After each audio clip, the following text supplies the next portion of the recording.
कुछ सवाल आदरणीय शरद पवार जी के बारे में आज कहना है। देश के बड़े नेता हैं, 4 बार मुख्यमंत्री रहे हैं, भारत सरकार के रक्षा मंत्री रहे हैं, विपक्ष के नेता हैं और देश में उनका एक सियासी रसूख है। ही surely enjoys the political credibility. अब कल उनसे क्या बुलवा दिया गया भाई?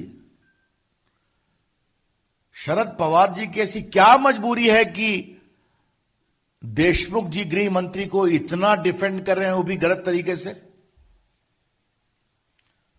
पहले कहा गया क्वारंटाइन में है, तो मालूम हुआ प्रेस कॉन्फ्रेंस कर रहे हैं। अब आप लोग इतने अनुभवी पत्रकार हैं, आप सबों ने कोरोना को देखा भी और झेला भी है। आप जरा हमें एक चीज बता दीजिए, अगर कोई व्यक्ति कोरोना से ग्रसित है जो अपने घर जा रहा है आइसोलेशन में, तो उसकी प्रेस में आप जाएंगे क्या? उसकी बाइट लेंगे क्या आप? ये क्या कहा जा रहा है भाई? और वो भी ऐसे गृह मंत्री जिन्होंने कोई कोरोना किट भी नहीं पहना हुआ था। याद है ना? हम तो आज हवाई जहाज में चलते हैं तो एयर होस्टेस कहती है, सर हेड गियर पहनिए, डबल मास्क लगाइए। कुछ लोग किट पहनाती है और एयरपोर्ट उतरिए तो वहां डब्बे में डाल दीजिए। और यहां स्वनाम धन्य गृह मंत्री अनिल देशमुख जी नागपुर के अस्पताल में भर्ती हैं, कोरोना से पीड़ित हैं, होम आइसोलेशन में जा रहे हैं और प्रेस कर रहे हैं और पत्रकार खड़े हैं उनके सामने में। कमाल है भाई, किसे मूर्ख बनाया जा रहा है? इस सवाल का जवाब तो शरद पवार को देना पड़ेगा। अब बाकी तो देवेंद्र जी बोल चुके हैं, तो मैं क्या बताऊं कि मुंबई की पुलिस, सब लोग जेड प्लस के हैं, जितने 5-7 लोग, उनके पूरा मूवमेंट वो रिकॉर्ड करते हैं। खैर हम लोग जेड प्लस में नहीं हूं मैं तो ऐसे भी, लेकिन हमारे लिए भी सीआरपीएफ की सुरक्षा है, हमारे सारे मूवमेंट को वो ट्रैक करते हैं। मैं कहां जा रहा हूं? तो आप सह्याद्री गेस्ट हाउस जा रहे हैं, अब बाकी जा रहे हैं, और आप जो हैं, ये तो आप लोगों को मैं दिखाना चाहूंगा, ये बड़ा रोचक मामला है। I hope I have got the copy. ये देखिए, प्राइवेट प्लेन से नागपुर से उड़ रहे हैं। हाँ, सीधा कर दें? लीजिए साहब, इसमें पायलट का लीजिए। मैं पायलट का नाम क्या पढ़ूं? Passenger number 1 honourable Shri Anil Deshmukh है। ये नागपुर हवाई अड्डे का पूरा। तो शरद पवार जी क्या बोल रहे हैं आप? मुंबई पुलिस का मैंने पूरा उनके मूवमेंट दिखा दिया, आज दिखा दिया हमारे मुख्यमंत्री जी ने, पूर्व मुख्यमंत्री जी ने। ये पूरा उनका प्लेन मूवमेंट है। आप हमें ये बताइए, अगर वो बीमार हैं तो क्या ऑर्डिनरी प्लेन से उड़ सकते हैं? मैं बहुत गंभीर सवाल आप लोगों के सामने रखना चाहता हूं। कोरोना का प्रोटोकॉल क्लियर है ना? अगर आप पॉजिटिव हैं, आपको क्वारंटाइन चाहिए, तो आप एयर एम्बुलेंस से उड़ सकते हैं विद डॉक्टर्स। क्योंकि आप देखिए, 8 पैसेंजर हैं इसमें, 8, 2 पायलट, तो आप सबको खतरे में डाल रहे हैं ना? आजकल तो यह हाल है कि अगर आप पॉजिटिव हैं तो बड़े प्लेन में भी आपको अलाउ नहीं करते हैं, है ना? क्योंकि आप दूसरे के लिए संक्रमण का माध्यम न बन जाए। How could a distinguished honorable Home Minister of a big state of Maharashtra, Mr. Anil Deshmukh, was permitted to fly in a charter plane from Nagpur to Mumbai in the company of 6 passengers and 2 pilots, a small plane? तो मैं ये नहीं कहूंगा कि quarantine एक बहाना है, लेकिन ये सारी चीजें बड़े सवाल खड़े करती हैं। तो शरद पवार जी, आप ये सब क्यों बोल गए भाई? आपकी जो क्रेडिबिलिटी है ना, आप बड़े नेता हैं, हम लोग भी आपकी इज्जत करते हैं।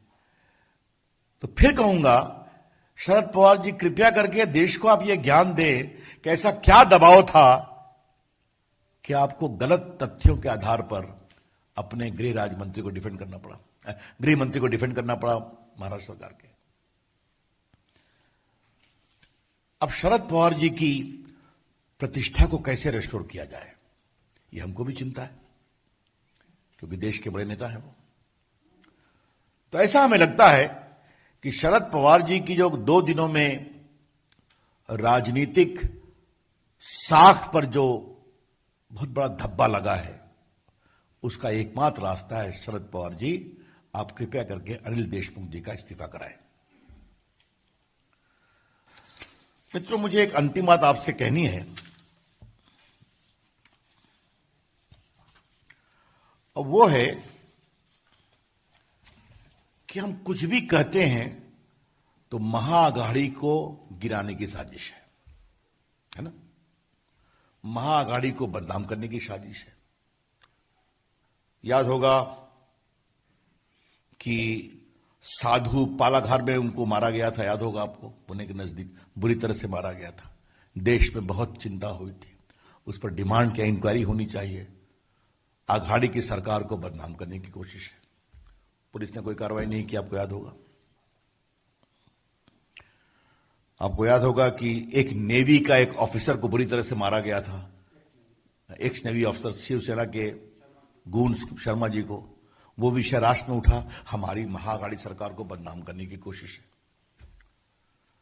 सुशांत सिंह राजपूत के दुर्भाग्यपूर्ण आत्महत्या को लेकर देश में एक जबरदस्त गुस्सा था, उसका मामला चल रहा था, तो महाअघाड़ी सरकार को गिराने की कोशिश है।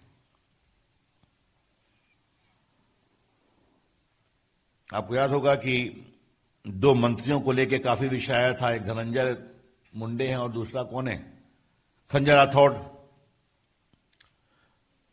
वो विषय क्या था मुझे आपको बताने की जरूरत नहीं, आप सभी जानते हैं। वो विषय उठाया गया, हमारी महाअघाड़ी सरकार को गिराने की कोशिश है। अब जब भ्रष्टाचार का विषय उठाया जा रहा है तो फिर वही तर्क दिया जा रहा है, भाई आपकी महाअघाड़ी इतनी कमजोर है क्या? आप लूट करेंगे, आप वसूली करेंगे, आप 100 करोड़ का टारगेट रखेंगे। एक असिस्टेंट पुलिस इंस्पेक्टर को, जिसका क्रिमिनल रिकॉर्ड है, आज उनका एटीएस भी कह रहा है, उसको क्या कहा था उद्धव ठाकरे ने, डिफेंड किया था ना, याद करिए 20 दिन पहले विधानसभा में, कि आरोप लगाने से कोई बात नहीं बनती है। ये मैंने पहली बार देखा है कि एक असिस्टेंट पुलिस इंस्पेक्टर को डिफेंड मुख्यमंत्री कर रहे हैं, जिनको डीएसपी एडवाइस डिफेंड करता है, वो भी नहीं करता। और उस असिस्टेंट पुलिस इंस्पेक्टर को क्राइम का हेड बना दिया गया, तो भी कुछ नहीं। ट्रांसफर पोस्टिंग में एक रैकेट है, वो भी कहो, बड़े अधिकारी कहते हैं, तो हमारी अघाड़ी की सरकार गिराने की कोशिश की जा रही है। मैं फिर रिपीट करूंगा, mister Uddhav Thackeray's government has lost the moral authority to govern. Uddhav Thackeray की सरकार शासन का नैतिक अधिकार खो चुकी है। यह सिर्फ वसूली की महाअघाड़ी है, उत्तरदायित्व और शासन की नहीं है। That's all from my side friends, open two questions.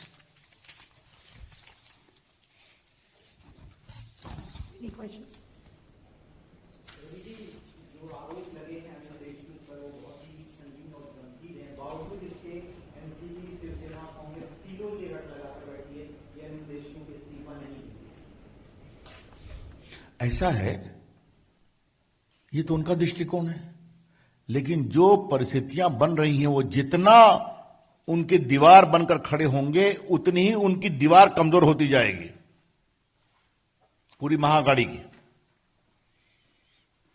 और जिस प्रकार से उनको बचाने की कोशिश की जा रही है, तो मैं फिर कहूंगा कि देशमुख साहब ये 100 करोड़ का टारगेट अपने लिए कर रहे थे या अपनी पार्टी के लिए, अपनी सरकार के लिए? और सचिन वाजे के पेट में और कितने राज हैं?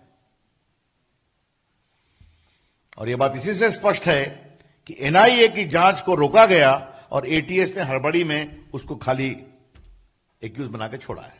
ये मैंने बताया आपको। मैंने उसका एक शब्द होता है, too many suspicious circumstances surrounding. कई संदेहास्पद परिस्थितियां चारों तरफ घूम रही हैं।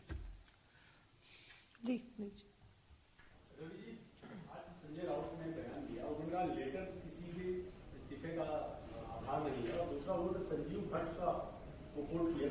लूटपाट के मामले में भी आपके मुख्यमंत्री और आपके प्रधानमंत्री का आरोप लगाए गए थे, तो उस पर क्या कहेंगे? मेरा जवाब बहुत सिंपल है और मैं बड़ी बात पर ले जाना चाहता हूं। स्वयं नरेंद्र मोदी जी को सुप्रीम कोर्ट के बनाए एटीएस ने एग्जामिन किया था कि नहीं किया था? 12 घंटे इंटरोगेशन किया था कि नहीं किया था? कभी हमने विरोध किया था क्या?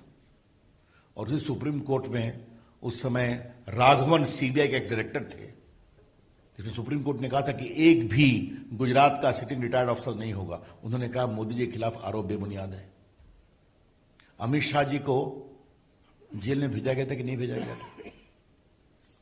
और अमित शाह को सुप्रीम और मैं एक कानून के छात्र के रूप में कह रहा हूं, सुप्रीम कोर्ट का वो आदेश गलत था।